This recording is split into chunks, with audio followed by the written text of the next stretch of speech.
Bacaan Alkitab. Kejadian pasal 42. Setelah Yakub mendapat kabar bahwa ada gandum di Mesir, berkatalah ia kepada anak-anaknya, "Mengapa kamu berpandang-pandangan saja? Lagi katanya, telah kudengar bahwa ada gandum di Mesir. Pergilah ke sana dan belilah gandum di sana untuk kita, supaya kita tetap hidup dan jangan mati." Lalu pergilah 10 orang saudara Yusuf untuk membeli gandum di Mesir. Tetapi Yakub tidak membiarkan Benyamin adik Yusuf pergi bersama-sama dengan saudara-saudaranya, sebab pikirnya, jangan-jangan ia ditimpa kecelakaan nanti. Jadi di antara orang yang datang membeli gandum, terdapatlah juga anak-anak Israel, sebab ada kelaparan di tanah Kanaan. Sementara itu Yusuf telah menjadi mangku bumi di negeri itu. Dialah yang menjual gandum kepada seluruh rakyat negeri itu. Jadi ketika saudara-saudara Yusuf datang, kepadanya lah mereka menghadap dan sujud dengan mukanya sampai ke tanah. Ketika Yusuf melihat saudara-saudaranya, segeralah mereka dikenalnya, tetapi ia berlaku seolah-olah ia seorang asing kepada mereka. Ia menegur mereka dengan membentak, katanya, "Dari mana kamu?" Jawab mereka, "Dari tanah Kanaan untuk membeli bahan makanan." Memang Yusuf mengenal saudara-saudaranya itu, tetapi dia tidak dikenal mereka. Lalu teringatlah Yusuf akan mimpi-mimpinya tentang mereka. Berkatalah ia kepada mereka, "Kamu ini pengintai. Kamu datang untuk melihat-lihat di mana negeri ini tidak dijaga." Tetapi jawab mereka, "Tidak, tuanku. Hanyalah untuk membeli bahan makanan, hamba-hambamu ini datang.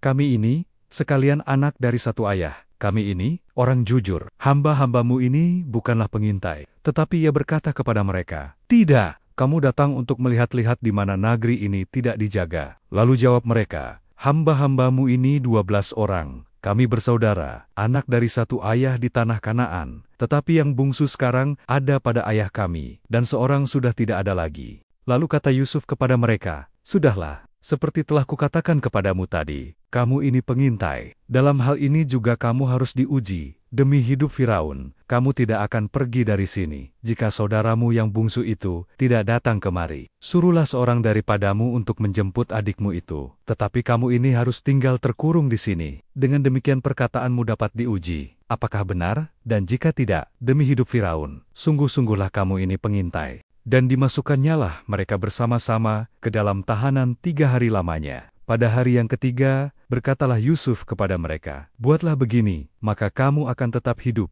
Aku takut akan Allah. Jika kamu orang jujur, biarkanlah dari kamu bersaudara tinggal seorang terkurung dalam rumah tahanan. Tetapi pergilah kamu, bawalah gandum untuk meredakan lapar seisi rumahmu. Tetapi saudaramu yang bungsu itu haruslah kamu bawa kepadaku, supaya perkataanmu itu ternyata benar, dan kamu jangan mati." Demikianlah diperbuat mereka. Mereka berkata seorang kepada yang lain, "Betul-betullah kita menanggung akibat dosa kita terhadap adik kita itu. Bukankah kita melihat bagaimana sesak hatinya ketika ia memohon belas kasihan kepada kita, tetapi kita tidak mendengarkan permohonannya. Itulah sebabnya kesesakan ini menimpa kita." Lalu Ruben menjawab mereka, "Bukankah dahulu kukatakan kepadamu, janganlah kamu berbuat dosa terhadap anak itu? Tetapi kamu tidak mendengarkan perkataanku. Sekarang darahnya dituntut daripada kita." Tetapi mereka tidak tahu bahwa Yusuf mengerti perkataan mereka, sebab mereka memakai seorang juru bahasa. Maka Yusuf mengundurkan diri dari mereka, lalu menangis. Kemudian ia kembali kepada mereka dan berkata-kata dengan mereka. Ia mengambil Simeon dari antara mereka, lalu disuruh belenggu di depan mata mereka. Sesudah itu Yusuf memerintahkan bahwa tempat gandum mereka akan diisi dengan gandum, dan bahwa uang mereka masing-masing akan dikembalikan ke dalam karungnya, serta bekal mereka di jalan akan diberikan kepada mereka. Demikianlah dilakukan orang kepada mereka itu. Sesudah itu mereka pun memuat gandum itu ke atas keledai mereka, lalu berangkat dari situ. Ketika seorang membuka karungnya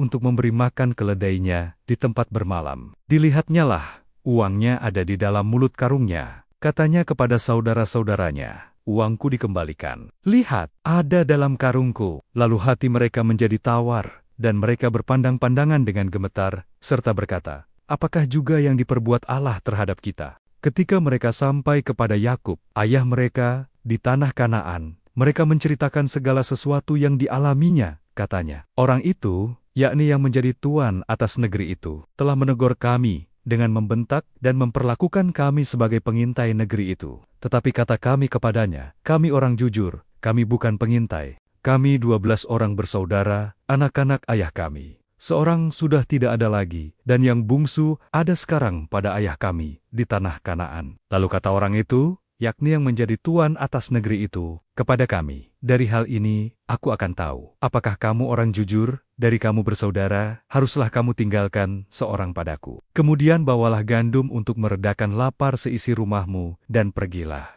Lalu bawalah kepadaku saudaramu yang bungsu itu, maka aku akan tahu bahwa kamu bukan pengintai, tetapi orang jujur. Dan aku akan mengembalikan saudaramu itu kepadamu, dan bolehlah kamu menjalani negeri ini dengan bebas. Ketika mereka mengosongkan karungnya, tampaklah ada pundi-pundi uang masing-masing dalam karungnya. Dan ketika mereka beserta ayah mereka melihat pundi-pundi uang itu, ketakutanlah mereka. Dan Yakub ayah mereka berkata kepadanya, "Kamu membuat aku kehilangan anak-anakku. Yusuf tidak ada lagi, dan Simeon tidak ada lagi. Sekarang Benyamin pun hendak kamu bawa juga. Aku inilah yang menanggung segala-galanya itu." Lalu berkatalah Ruben kepada ayahnya, "Kedua anakku laki-laki boleh engkau bunuh. Jika ia tidak kubawa kepadamu, serahkanlah dia ke dalam tanganku, maka dia akan kubawa kembali kepadamu." Tetapi jawabnya, "Anakku itu tidak akan pergi ke sana bersama-sama dengan kamu, sebab kakaknya telah mati, dan hanya dialah yang tinggal. Jika dia ditimpa kecelakaan di jalan yang akan kamu tempuh, maka tentulah kamu akan menyebabkan aku yang ubanan ini turun ke dunia orang mati karena duka cita."